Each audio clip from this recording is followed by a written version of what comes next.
Our session will be a discussion with the partners hosted by Engineer Daniel Obam from the National Communications Secretariat. The aim is to have a deeper conversation about the blueprint. A lot of our partners have been involved in the drafting of the blueprint, and so we'd like to hear about their experiences. To introduce Engineer Daniel Obam, for those who don't know him, Daniel Obam has had over 30 years experience in the ICT industry. He's an expert in policy, regulatory, technical, and operational aspects of the sector. Engineer Obam has played a leading role in the development of policies, roadmaps, and strategies that has seen Kenya become a regional ICT hub. Engineer Obam has chaired the technical team that implemented the migration from analog to digital TV in Kenya within the internationally mandated timeframe. He's an expert in digital broadcasting, spectrum management, and mobile broadband policy and regulations. Engineer Obam is the Communications Secretary at the National Communications Secretariat, ICT Policy Advisor to the Government of Kenya I've already said the Communications Secretary and CEO. Please welcome Engineer Obam.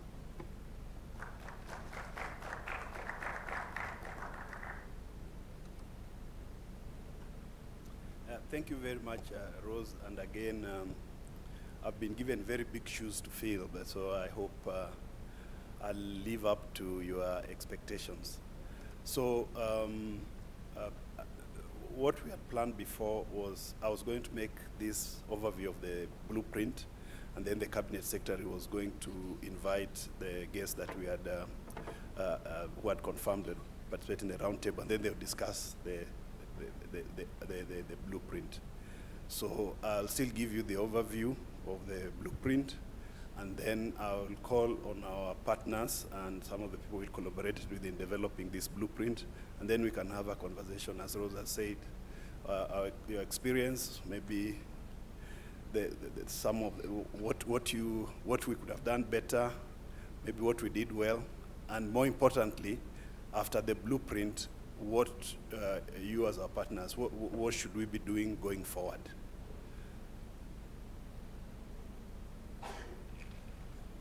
So the blueprint, for those who have not had a look at a vision and a mission, and these were actually debated within the team, and we agreed on this. So you may agree or disagree with them, but this is what the group agreed on.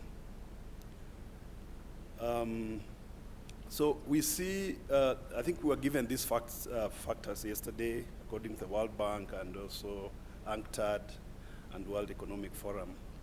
The ICTs are accounting for about 17% of GDP growth, and e-commerce is actually growing very fast in the developing countries in the south.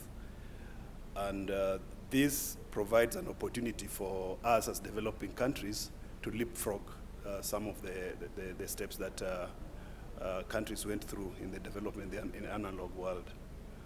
So after actually several sessions and brainstorming, as some of our partners know, it started off as a small group of about, I think, 9 people, and the number grew until after about 5 or 6 meetings, we had about 30 people who debated on, in their view, as organizations that run in Kenya, what are the things that they see driving the transformation of the Kenyan economy? So we went through several pillars. Initially, we actually agreed there were 6 pillars. At one time, there were 7. Then they went to 6 pillars, and then eventually we settled on 5 pillars. And then the names kept on changing and changing and changing until when we were going to print with the blueprint, we agreed on the ones that you are seeing here. Digital government, because having government services online is important. Yesterday, during His Excellency the President's speech, he mentioned that we have over 200 services online. We still have many more to bring online. So when I was getting my national ID or passport, it took very long. You had to go to the village, see the lowest administrative office, the assistant chief. Signs. First, you have to look for the form. And to get the form, there are some procedures, unwritten procedures you had to go through. I won't say what they were. So you get the form, then you go through about 10 different signatures to just get your passport. And then after that, you have to go and get your fingerprints, and it was a process that could take you even a year or 2 years to get a passport. Today, I can actually apply for my passport here, pay, and then I just have to turn up to get my fingerprints taken. But that also is going to change, because I could actually do that on my fingerprint reader, and then I just go find a place to pick my passport. So government services have actually driven the digital transformation of our economy. The second pillar, which is digital business, private sector is very, very important. And we think that as we get more and more businesses being transacted online, that actually is a bedrock of some of the transformations we are seeing. And I think some of our partners here are involved in doing this, and that was identified as a very important pillar. Then, of course, underlying this is infrastructure. And for us, those who were here last evening, for us, infrastructure is not just digital infrastructure. If we are talking about the digital economy, let's take the example of, say, e-commerce. Sometimes you have to deliver physical goods to a physical place, to a person. So you have to have the road or the railway line or the airport that will deliver this, or you have to have the energy that will power the connectivity. If you're talking about broadband needs electricity to be available. If you're talking about platforms, you need these platforms, the digital government platform, the digital business platform. You need energy to power this. So electric power or electric energy is important in that. So infrastructure for us includes both digital infrastructure, connectivity, as well as the actual physical infrastructure that is required. Under infrastructure also, we looked at the issue of addressing. In Kenya, I don't know about other countries, we don't have a national addressing system. So if you want to describe where to deliver a parcel for you, I have to say, you have to go, there's a tall tree with, on the left there's a red roof, on the right there's a green roof, there's a pile of sand. So if somebody uses that sand in 3 months' time and cuts the tree, and there's another house, will the parcel reach? So addressing is so important as part of this infrastructure that drives the digital economy. So I hope I've delivered the message that for us infrastructure is all encompassing, not just digital infrastructure. And of course, we need to have innovations, or we need to have entrepreneurs that develop new services that will make the digital economy thrive. But this should not just be the normal entrepreneurship efforts. It must be innovative, must be new, modern, that make business thrive much faster. So innovation-driven entrepreneurship was identified by the team as a very important pillar in driving the digital economy. And of course, I'm not sure about what I'm going to say, but I know we have been told that the next 20 years or so, next 10 years or 20 years, about 60 or 70% of the jobs that we are doing now will not be there. So, yes, if some of us were still able to work, maybe we'll be moribund. We'll not be able to do the jobs that will be available. So it's important to have the skills that allow the digital economy to thrive. Again, yesterday when the president was asked about what we are doing, changing the curriculum, both in primary school, in secondary school, as well as in high school and in the universities. One other thing that we do in Kenya is, he talked about the Ajira digital program, where we're building capacity among those who have left college to try and find jobs online. We have another initiative called the Presidential Digital Talent Program, where graduates actually get embedded both in private sector and government to just get ready for the new requirements for the digital jobs that are being created. So those are the 5 pillars. On the values, the idea here is that we need to have, like, people need to trust that when they transact digitally is the same as transacting physically. So the value aspect is very important. Let me add, I think something I should have mentioned at the beginning. What happened before we started this work, we actually worked with the World Bank, and the World Bank has a digital economy assessment tool. So they visited Kenya and looked at the things that we were doing, and they gave us were the process of looking at the report that they gave. So that also gave us some awakening to actually looking critically at what we as a country are doing in terms of driving the economy. So we are actually very grateful to the World Bank for actually triggering that thought in us to start assessing. People talk about Kenya is actually moving forward, but that initiative from the World Bank actually made us start looking critically at what are the things that are driving this. Underlying all this is what we call cross-cutting issues. These are the policy and regulatory frameworks that applies across all these pillars. Because even if you're doing digital government, there must be rules and policies that govern that. Similarly for digital business. Give you an example, there's the issue of digital identities if you're going to transact online. I think that's a very popular discussion here. You're looking at privacy and protection of personal information. You're looking at cyber security. You're looking at intellectual property frameworks that protect the innovators, and so many of these policies and rules that will underlay all, that will cut across all these pillars. So just more details. I think this I've already probably talked a bit more about what digital government, what we are seeing.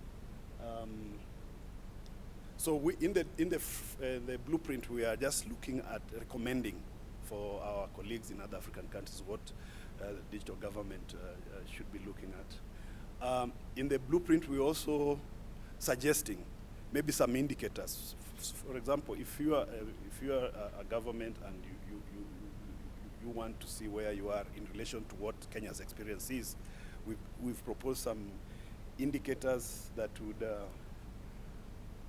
would show where you are, because availability is important. You should not have any breaches, because if you have breaches, then people will not have confidence in whatever platform it is. How many citizens have IDs? I've already talked about IDs. How many accounts are there? In Kenya, we have got the e-citizen portal, where you actually go and create an account. So when you want to apply for a passport, you want to see your land registration number, you actually are able to log in with some credentials and be able to see this. So we can measure how your digital business is doing, digital government is doing, for example, by how many of your citizens have an account with the digital government platform, and so many more. And then some of the things considered is that it should be scalable, so that if you deploy, say, a pilot to start this, when you want to scale it to cover the whole country, you don't have to install a completely new system. You should be able to scale with the more people coming in. Supposing you want to do like what we're talking about, a single digital market, and you're operating from Kenya. So this same platform should be able to scale to other countries, say within East Africa or within Africa, without having to install completely new systems. So those are some of the things that we are suggesting need to be considered by our colleagues in developing their blueprints. So the digital business, again, this focuses on a digital market, including financial inclusion, competition, resiliency, and consumer protection. So 3 main areas: digital trade, financial services, and content. So the goal in this pillar is to create an economy where every citizen and business can be able to trade and in goods, information, and services. Actually, I've just realized the presentation here is not the one I sent, but it's okay. It's a different one. But no problem. So again, indicators for digital government, I think this is a repetition of what I talked about before. So infrastructure, I've talked about this. Physical and digital infrastructure. I think I've already explained what this is.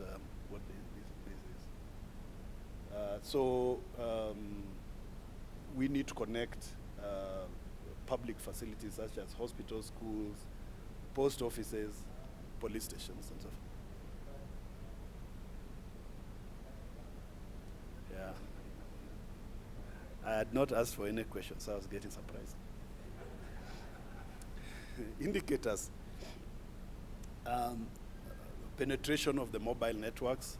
For us, the services that we are offering, we think from 3G to the higher levels of mobile can actually be able to provide the connectivity we require. So 2G is good, but that's for voice. So we think with the good 3G coverage and 4G coverage, we can be able to provide services. Yesterday we had a discussion about we are using low-level smartphones, but you remember in the discussion we agreed that even those low-level smartphones can be able to deliver what we want to do.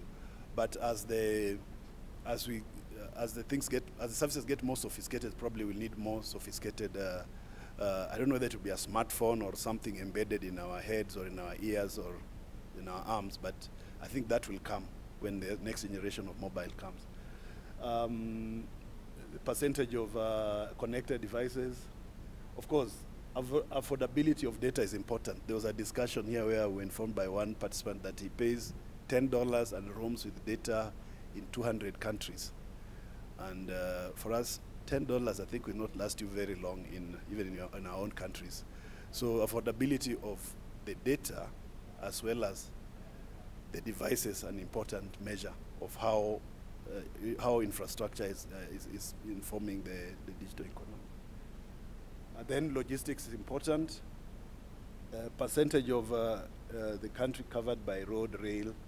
You may have a single road or a single rail cutting across the country, but then how do you get goods to other parts of the country that don't have this physical infrastructure?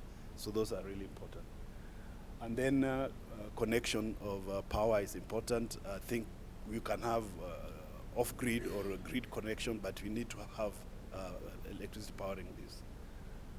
So innovation-driven entrepreneurship, I think yesterday the president talked about this as well, where he was talking about ICT-centric innovation framework, which we are trying to develop as a country, so that our innovators, the innovations don't die.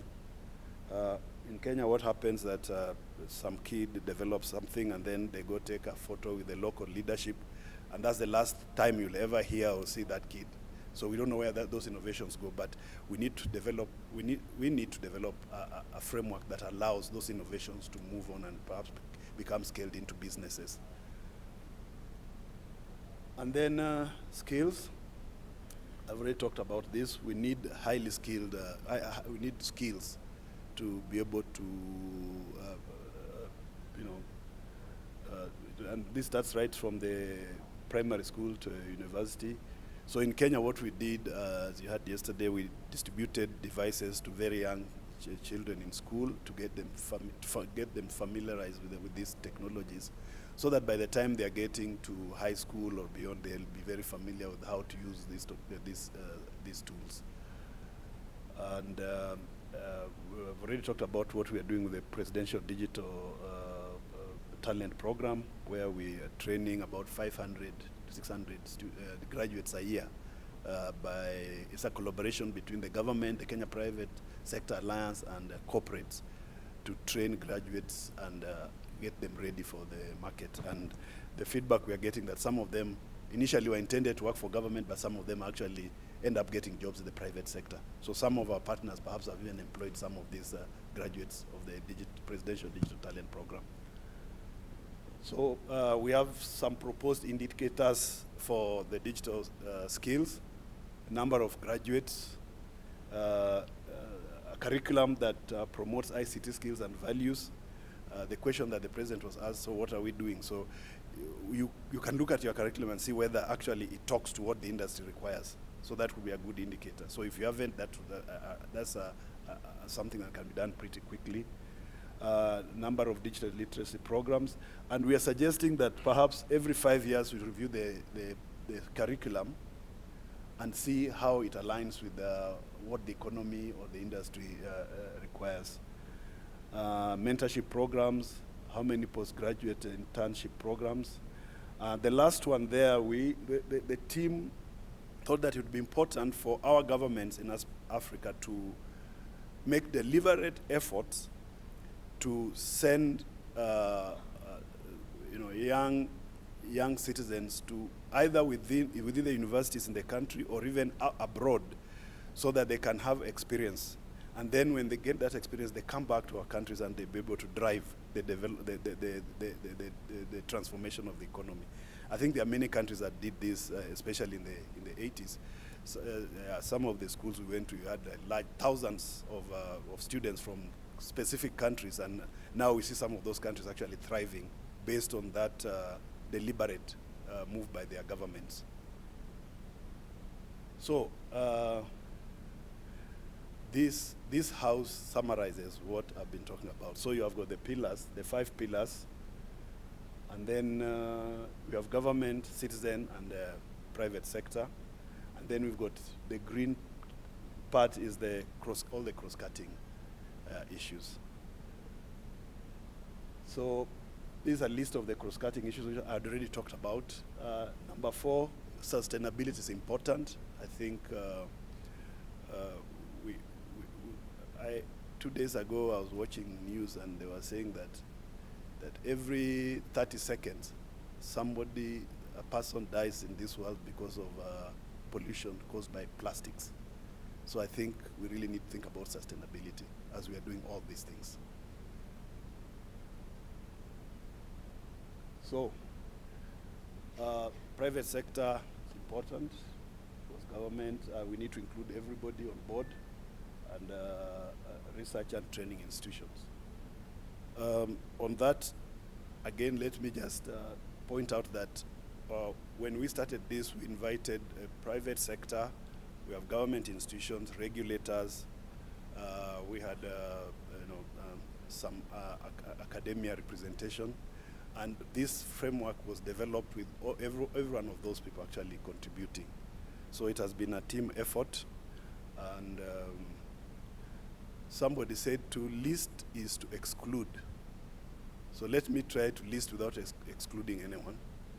So I really, and I say this with a lot of humility, we really appreciate the input that we've got from Safaricom, Intel, Dell, Cisco, Telcom Kenya, Huawei, Communication Authority of Kenya, TESPOC, Financial Services Deepening, Central Bank of Kenya, the Treasury, Ministry of Trade, Kenya Revenue Authority,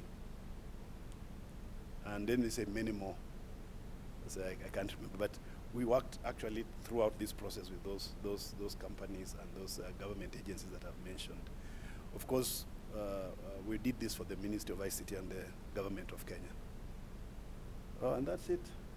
So we have some recommendations that we are making, well, that we are proposing that the blueprint, in the blueprint we came out with a checklist. So countries can look at this checklist, either reject it, develop their own, or pick some of them. And then we as Kenya are ready to take the lead in the Smart Africa Alliance to help other countries develop a similar frameworks or blueprints. And we are available. And I'm sure the partners that I've mentioned, we can be able to do this, because the aim here is to eventually have one single digital market for Africa, where we can trade and sell things and make a lot of money, and then in 20 years' time, when my skills are not required, I can retire peacefully in some coastal town in Kenya. Thank you very much. So now I would like to invite partners who are present to come here and we just hear from them. I've given you my perspective. Maybe they can also give their perspective. We can have a frank discussion about, now that we've launched the blueprint, I think we can talk about some of the things that we did or didn't do, as I mentioned. So I'd like to invite Alex, you're coming? Alex from Intel, Fiona from TESPOC, Tamara from FSD, Dr. Njeru from the Communication Authority, am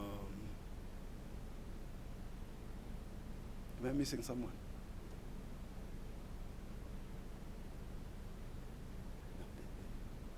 Safaricom is not in the house. But we'll have the discussion here, but please feel free to also interject as this discussion goes. So I will start with Alex, not because he's next to me, but actually Alex was the one who was whipping all of us in line to make sure that this thing is ready by this time. So Alex, please share with us your experience from the first day we thought of this consortium. What has your experience been? And then maybe later on at the tail end we can now talk about what do we do next now that the blueprint has been launched. Alex. Thank you, Obam. Good morning, everyone.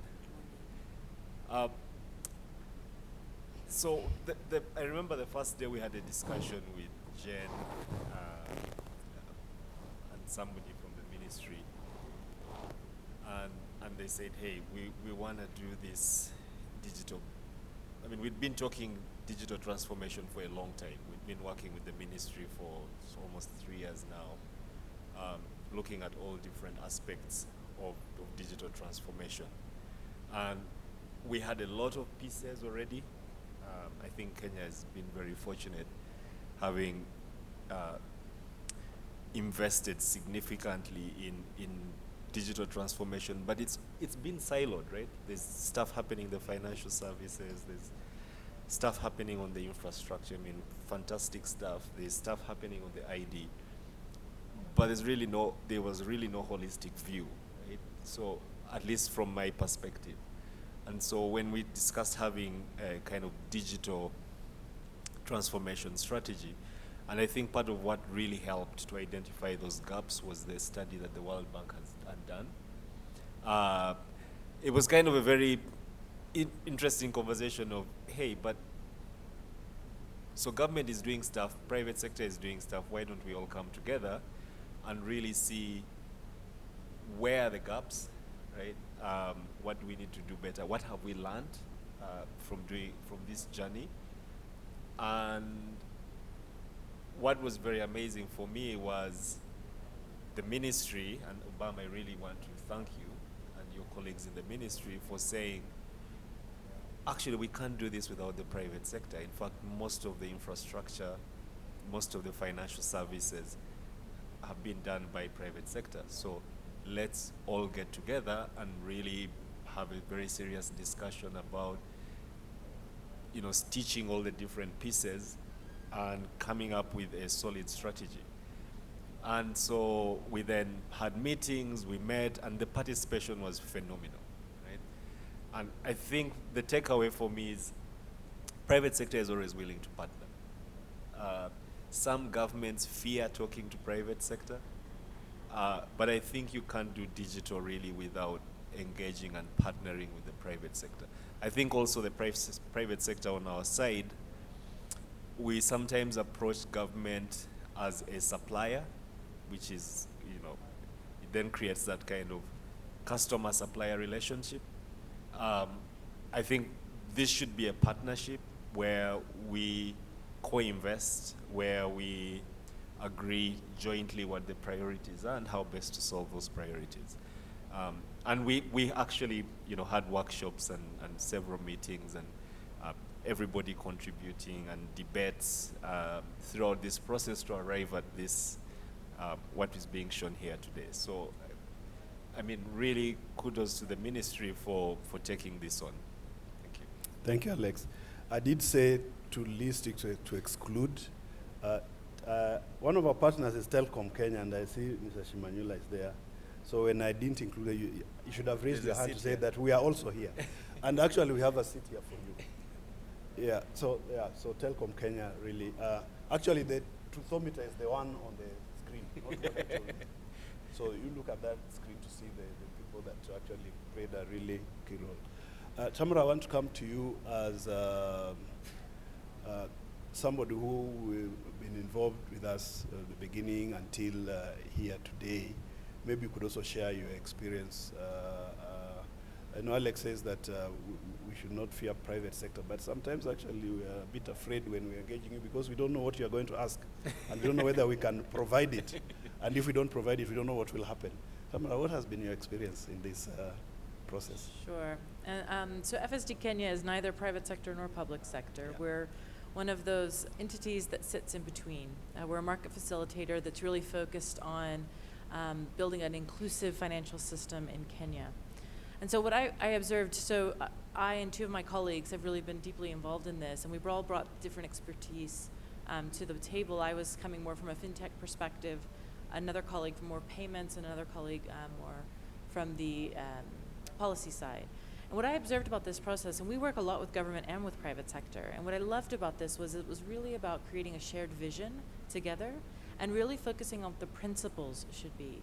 The blueprint is not a step-by-step action plan, but what it is really encapsulates the best thinking that the collective wisdom could come up with about what should be, how the private sector and the public sector and other parts of the economy could come together to really develop a digital economy. And I have to say, it was also really nice to see government working together. I think a lot of times we end up working with central bank, or we end up working with National Treasury, or we end up working with the Communications Authority or the Competition Authority. And I felt like the Ministry of ICT really showed that they really wanted it to be a very cross-government. And I think that's really important if we're going to be able to achieve this idea of a digital economy, an open economy. Because, you know, I think the story, we've heard mobile money mentioned so many times in this conference because it's such a success case for Kenya, but also across the continent. And I think what's interesting about that is it didn't fit in one regulator. You know, it cut across more than one. And I think that that's something that digital economy is going to do as we come into e-commerce and a lot of these rules. It's going to require collaboration across government to set rules and set the enabling environment. But it's also going to require a dialogue between the private sector and the public sector instead of a negotiation. Is that fair to say, Alex? And so, yeah, I mean, I could say more, but I think it's been a really exciting process, and I have to say a very fast process. So. Yeah, thank you. Actually, what we did, once we identified the pillars, we formed working groups. And then we had a working group for digital government, one for digital business, one on infrastructure, and then we combined the innovation-driven entrepreneurship with the digital skills and values. And these groups would work and send in their contributions. And then at our last meeting, where we took them somewhere very far from Nairobi. So you could make phone calls, but you couldn't go back to Nairobi. We argued, debated, worked late in the night. And then the output of the working groups was put together. And then I talked to Dr. Njeru and asked him, do you think you can do this like in 2 days' time, put all this together and make a document? And he was reluctant, but I really insisted. And he couldn't refuse the offer I gave him. So Dr. Njeru, maybe share with us your experience, the 3 or 4 sleepless nights you spent as a person, but also from the Communication Authority perspective. How have you seen your participation in this group as a regulator for the ICT sector and also as a member of the team that put the initial combined document from the working groups? Thank you very much, Obam, for inviting me and allowing me to share this podium. For me, first, coming in as Communication Authority, I think we came in at a time when the brainstorming was coming in, when we were starting. And I recall the first thing we looked at was to ask ourselves, what is this digital economy we are talking of? Whom are you looking at when you're trying to talk of digital economy? And I remember there was a discussion of the Musyoka, a local plumber. How will digital economy or the blueprint which you'll be coming up with affect this local plumber who is only able to do his work within his local environment, but once we have a digital economy, he will be able to be facilitated so that he can be able to get more clients, he can be able to do his work in a better way. So we did that brainstorming, but to us from the Communication Authority, we have a vision where we would want to see a digitally transformed nation. So this resonated very well with our vision. And being as quasi-government organization, we deal on one hand with the private sector, and on the other hand with the government. So we are implementing the government policy, but we are licensing the operators who are private sector so they can be able to produce goods and services for the country. So in that hem, then we've been collaborating with the private sector and the government for quite some time. So we thought this was a good area for us to be able to come in and contribute to the digital economy blueprint. And we therefore were willing to support. And now as a person, when engineer did request that I look at the documents which had been brought together by different pillars,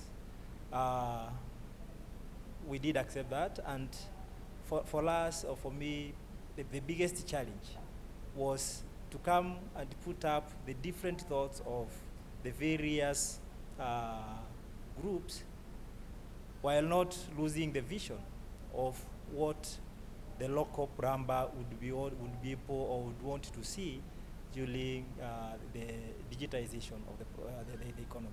So we were able to come up with a framework where we are looking at the pillars. I recall Alex, we were in the same group with him when we were looking at the digital government. And based on that, we were able to identify how the flow of the document will be and trying to look at the pillars without saying that this is the most important pillar, but trying to make sure that all the information which we've brought in and which we've come up with at the different groups, we are able to capture it and we are able to bring in a picture which is not only for Kenya, but also which can be able to resonate well with the rest of Africa. So for us, what we'd be asking is that look at particularly the checklist which we've come up with. Look at that and see how this can be able to help you to be able to identify your own pillars, identify the various indicators which you can be able to come up with, and at the end of the day, we are able to have one digital market for Africa. Thank you. Yeah, thank you. Actually, it's interesting that Alex, who does not work for government, was chairing the working group on digital government. Shimanyula works for Telcom Kenya, so rightfully chaired the infrastructure group. So if you look at the infrastructure group and you see something there that needed to have been addressed, he's the one. Nyimbi works for government, but he chaired the digital business pillar. And what we found interesting, for example, is that our colleagues from the Ministry of Education had quite a good representation.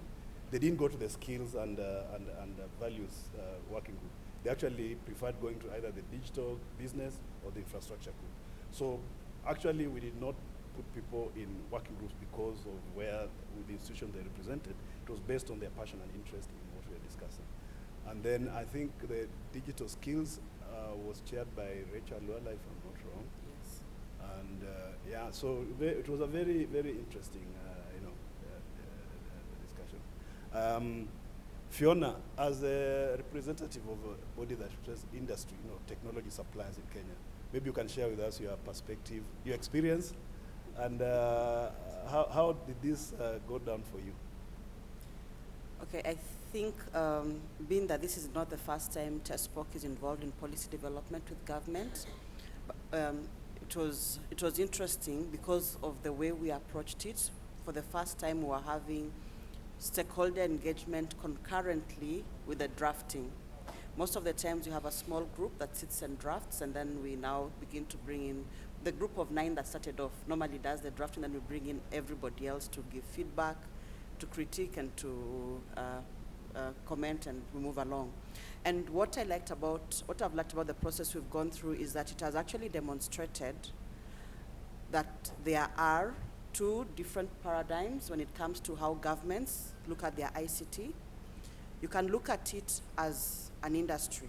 And when you look at ICT as an industry, it means as a government you're focusing on how is this industry segmented, how do we regulate, what laws do we need to put in place, what regulations, and you're really tied and narrowed around that. But we're seeing a shift in Kenya where we're now beginning to look at ICT as an enabler of growth and development. And when that happens, then you are now moving into a school of thought where ICT has to be plugged into every economic facet, every area of social living, economic living, and our interactions. And at that point in time, it is not so much about how we're going to regulate, it's how are we going to efficiently ensure that service is delivered? How are we going to reach out to the citizens and to ensure that they are able to benefit from ICT? How is our economy going to grow? What value systems are we going to make sure we are carrying on, even with the deployment of technology? And when you look at this blueprint, it has gone more into that direction. Even with the consolidated views and input we've received, we are really, as a country, moving our thoughts and our mind towards a direction of ensuring ICT is an enabler for our economic growth, for us to move to the next level, for us to compete globally, effectively, and to grow our GDP. We have to take care of the small little things that we previously said, we have a regulator, CA will do this, CA will do that, central bank will do this. We are now getting into a space where there are very many overlaps, and that requires that we have to have a lot of communication and collaboration, and even within the different regulatory agencies, there's going to be a lot of overlaps. We cannot expect CA to have an agriculture department, and we are going to need CA to change its role and begin to also see itself, because you are now handling an enabler for transformation, economic and social. It means that the way CA will begin to function will change. You'll play a pivotal coordination role in ensuring that the ICT we are deploying, the ICT the innovators are developing, the ICT that we want the consumers to benefit from, is achieving the goals that have been set. And I think we're going to see in the next documents that are developed, the CA strategy moving forward, even industry strategies. We've talked yesterday and the last couple of days, there's been a lot of discussion about business models having to change. They're not just changing for business, they're actually changing for government. For every entity that is in this space, even those that are not yet in this space, where there is an opportunity for ICT, will have to change. So there is this sort of tsunami that is coming, an ICT tsunami that is going to just go across the country, across the continent as we digitize, as we evolve, that we cannot ignore. We have to find a way of dealing with it. Thank you. I want to very quickly just ask Tamara first, then Alex, then Dr. Jeru, and then I'll go back to Fiona. What you say are the next steps in this. But as we wait to do that, I think I would like to take the opportunity just to also recognize the contribution made by my colleagues, Dr. Jen Munga, if she's here, Victor Nzomo, who is a legal expert, Jen Migui, and that's from the National Communication Secretariat, who we were acting as the secretariat for the group, so we make all the logistics arrangements, of course, with the support from some of our partners. But yeah, it's been a very interesting journey with the support from those colleagues and others that maybe I've not mentioned. So Tamara, quickly, what do you see us doing going forward? Sure, great.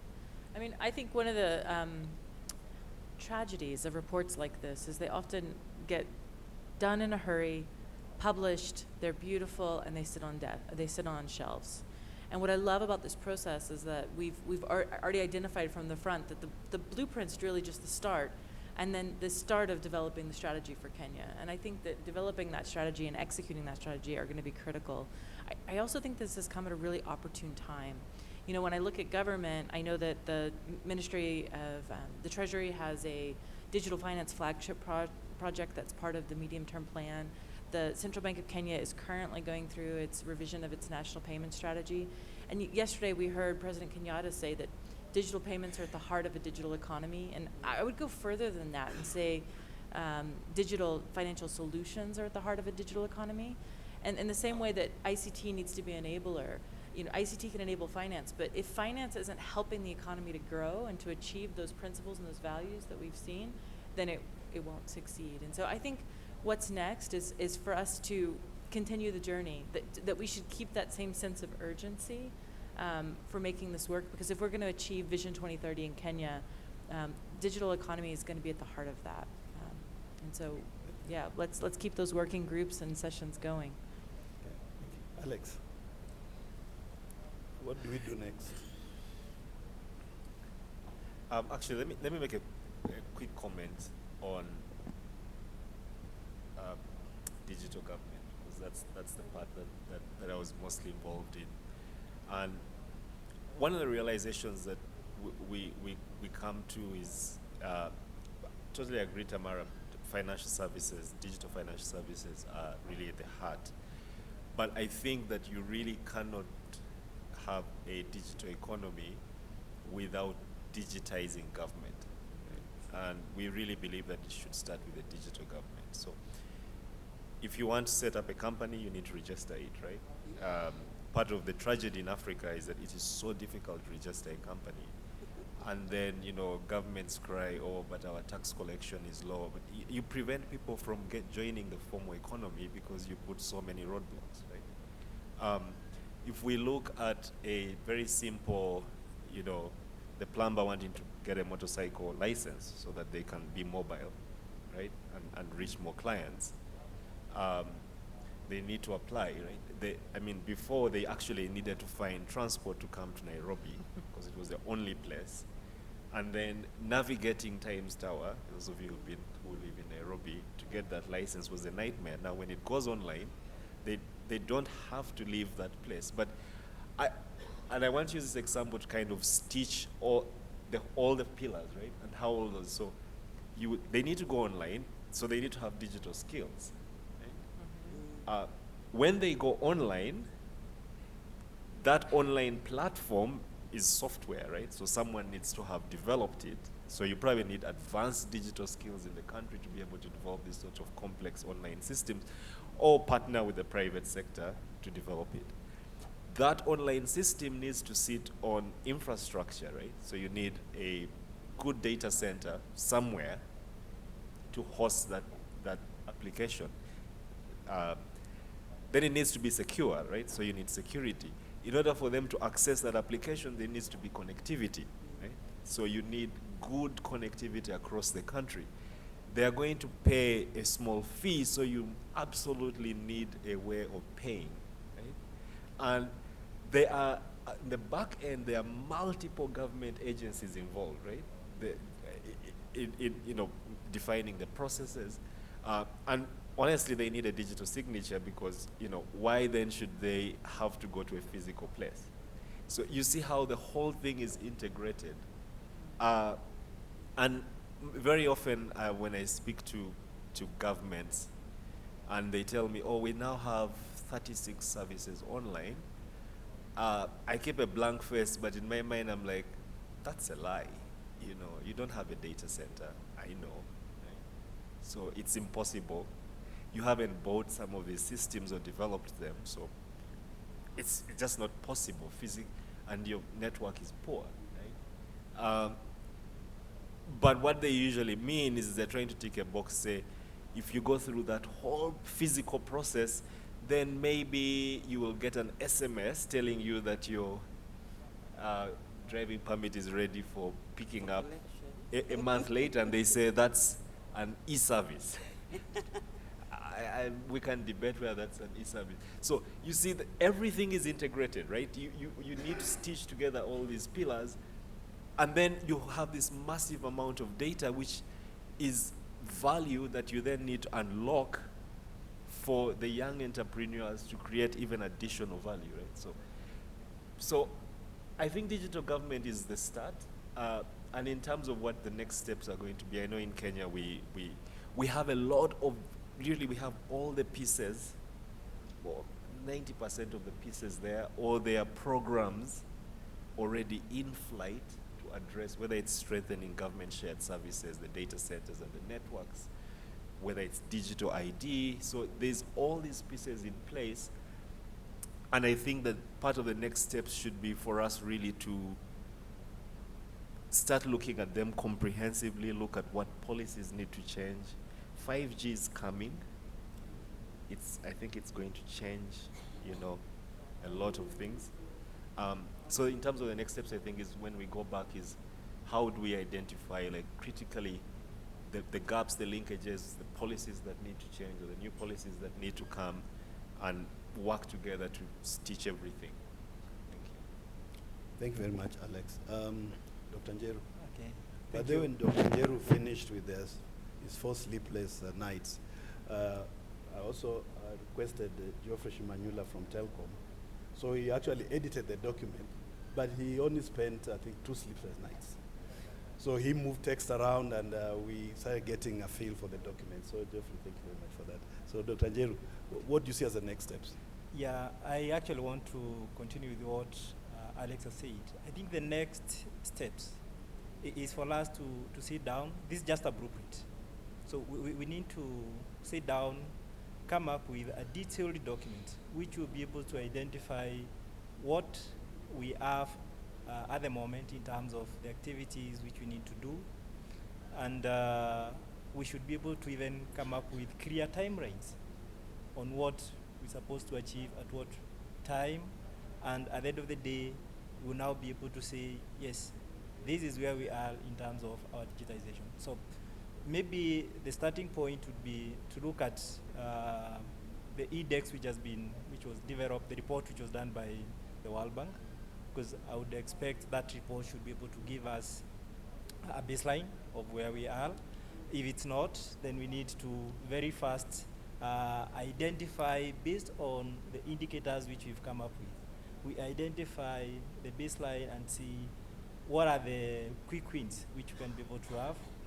If it's an SMS, then that infrastructure should be ready, but an SMS alone will not be able to be enough. So we need to look at how can we be able to scale up our activities from one point to another until now able to have a fully digitized market. And I think that should be able to apply to all the countries in Africa. Thank you. Fiona, my boss Rose is telling me to wind up. What do you see the next steps as? I believe that the next steps are going to be for us to relook at all the different pieces that Alex has talked about that we already have, see how they gel together, and begin a conversation with different regulatory agencies that need to be involved in the process, to also begin to look at the blueprint and think of how they would play a role in it. And then, of course, there is the work of the detailed research that Jerry has just mentioned that we need to move into, so that we can now have a clearer strategy that will be able to action and see how we move along. But of course, underlying all that is a change of mindset that needs to happen, and we need to continue the conversation so that it eventually happens. Thank you. Rose, can I take a question or two from there? I can. All right. Let's take 2 or 3, two questions or comments.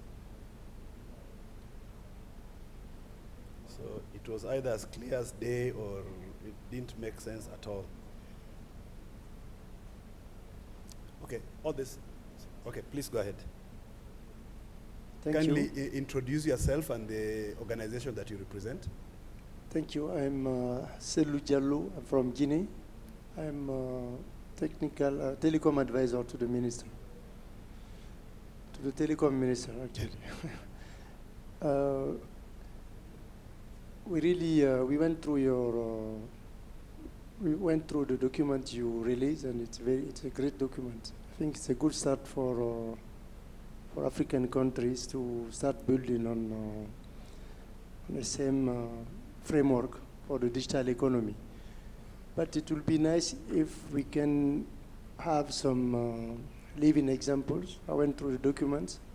Some of the examples that you have implemented as part of each pillar, we can see them within the document, but is there any place where we can have more details? Because as I can see, this is not the place where we can discuss them. That's my first question. I mean, if you have a website, I went through the website, but I haven't seen anywhere where we can have a detailed example so we can inspire ourselves from that at a certain point. And secondly, you said that you are available to help any country who would like to start on your footsteps. So who should we talk to for that? Thanks. Thank you. Any other? Yeah, there's a gentleman there and then this lady, and that would be it. Thank you. Okay, my name is Evans. I work with a publishing firm in Nairobi, Kenya, called Longhorn Publishers. Just want to hear about how the digital economy will also get into the school sector or the education sector now that we have the digital learning program. And so how would you intend to engage the private sector in digitizing the schools and to ensure that the learners at that level are also brought in and fit into the digital economy? Thanks. Thank you. And lastly,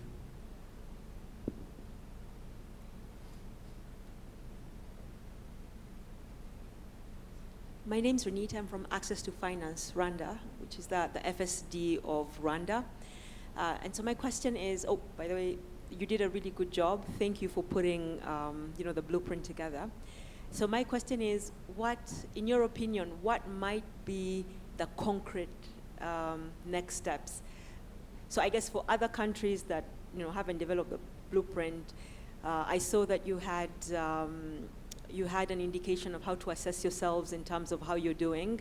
So I suppose for some of us that would be where we would start. But then, do you have any advice on, again, in response to Tamara's comment around, these blueprints just gathering dust on, on shelves thereafter? What might be like a concrete next step once you know where you stand in, along the path? thank you. So division of labor. Alex from the private sector, so I would request him to respond to the school, how we involve the private sector in going to schools and other institutions. FSD to FSD, Tamara, you can respond to the last question. And I'll respond to the question from a colleague from Guinea. Guinea, our intention would be that we'd put a portal together that would have all this information. We already have quite a lot of statistics. For example, the Communication Authority of Kenya releases quarterly reports that show, for example, the level of broadband penetration, the mobile money subscribers, how much money was transacted on the mobile payment. So we have those statistics. We can talk offline, but my intention, if I continue this work, would be to have maybe a portal where we can share information with our African colleagues so that you can access it. But we already have some statistics, and I think if we talk after this, we can point you to where you can get some statistics today. For example, yesterday the president said we are at 45.7% broadband penetration. That is based on a report from the Communication Authority, which is our regulator, and that comes out every 3 months, as I've mentioned. So, Alex, perhaps you'd address our colleague from Kenya the question on how to involve private sector in schools. Yeah, I mean, being from the private sector and having kind of some knowledge of the digital program, I think that we, the private sector, need to be more engaged with government. I don't think we can, sounds to me like most of the time we are waiting, if I may be very blunt, we are waiting for a tender to come out, rather than engaging very proactively with the ministry and saying, hey, we have a group of publishers, this is all the stuff that we are doing, how do we ensure that we work together to transform the education in the country, right? So I would, coming from private sector, I think I would challenge us, the private sector, to be much more engaging in really a partnership way, right, with government. So a very good example is if you already have digital content, have you gone to government and said, hey, let's do 10 schools in each county, I'll give you the content, right? And let's try it out and let's see how that works. Rather than saying, hey, but I have content, why are you not buying my content, right? I don't know what that content looks like. I don't know what the capabilities are. So I think that partnership approach and being more proactive is the way to go. Maybe just to add on to what Alex has said while Obama is consulting, as TAS2019, when the digital learning program started, we did work with the ICT authority and try to get the publishers to come in and work with them so that they could understand what we meant when we said we wanted digital content, because many of them were just scanning books and putting the scanned copies. We wanted interactive, animated content, and so there's still room for that content to be improved because we still have so many other classes to cover. And one thing that TAS2019 has told publishers we are happy to do and we are willing to do is working with your association to run forums and workshops where we can explain and share what content is being sought when we are looking for this content. Unfortunately, when those meetings are held, only 10 publishers show up, and it's the 10 big guys. So it would be good to just work with the association, and please attend the sessions when they are held, because we do it jointly with the ICT authority who are responsible for the project, and we can see how to then get your content considered and approved by the KICD. Thank you. Oh, okay, Dr. Njeri wants to. Good. Just to add on what we are doing as Communication Authority in terms of school broadband projects, we have supported about 800 secondary schools on broadband connectivity. And in addition to that, we've also supported KICD, that's Kenya Institute of Curriculum Development, on digitizing the secondary school curriculum. And with that, we are hoping that we'll be able to have our students be able to access the digital curriculum online. Thank you. Thank you. So, Tamara, maybe Just you very can brief. Last word, answer the question, and also if you have something else, weigh in. Sure. So just very briefly, I think the concrete next step is to assess ourselves in Kenya. There has been some work done, there are statistics available, but to take all these indicators that are in the chapters, look at the checklist that's in the back of the blueprint. If you haven't seen it, I highly recommend starting there in some ways, because you can see, we can say, and ask ourselves as Kenya, where are we? And be really honest with ourselves. As for those of you who were here yesterday, Mugo talked about how a lot of times when things are digitized, it's really just automating the manual thing. It's scanning the textbook. And so I think being honest with ourselves about what does it look like to have a digital economy that enables new ways of doing things and therefore new outcomes, better growth for Kenya. Thank you. So in conclusion, I think after listening to the questions and the panelists, looks like our work is not done yet. So actually it's just beginning. So I think Tamara suggested that we keep the working groups, maybe expand or shrink or leave it as it is, but I think that's we'll have to now advise, we'll advise the government that actually we need to go to the next step. We'll look at the assessment that was done by the World Bank, look at the checklist, look at the things we are proposing, the indicators we are proposing, and maybe have some baseline, as Dr. Njeri said, and then from there, put a very deliberate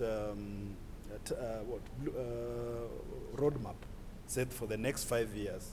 If Kenya is here today, where do we want to be? For example, 45% broadband coverage sounds great, but I don't think it's not even 50%. So it's not even a pass if those days we used to do exams.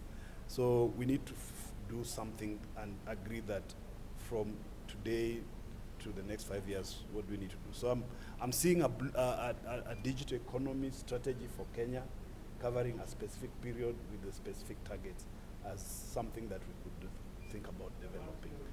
And of course, we believe in collaborative effort right from the beginning, and if this is accepted, then we will again be approaching our partners and others to work with us and develop this so that we can have a document that everybody has agreed on. So to me, I see that as something that we're proposing as a next step. Now, we've run out of time. I was going to have a quiz because I've got 5 blueprints available, but I don't have time. So my request is this: if you are from Kenya and you are our partner, if you are a partner, you already got 1 copy. If you are a Kenyan, you'll get yours at home. Let's leave other colleagues from other parts of the continent and the world on a first-come, first-served basis to pick the copies of the blueprint as we end our session. Kindly join me in giving a round of applause to our panelists who have done very well. And also to you, thank you very much for attending this session despite the last-minute changes and hitches, and we really appreciate that you were able to stay in and listen to us. Thank you, and good morning. Thank you all for coming. Just before you leave, our next session will be on future payments and fintech. So if you are interested in coming, it starts at 10:30. Thank you.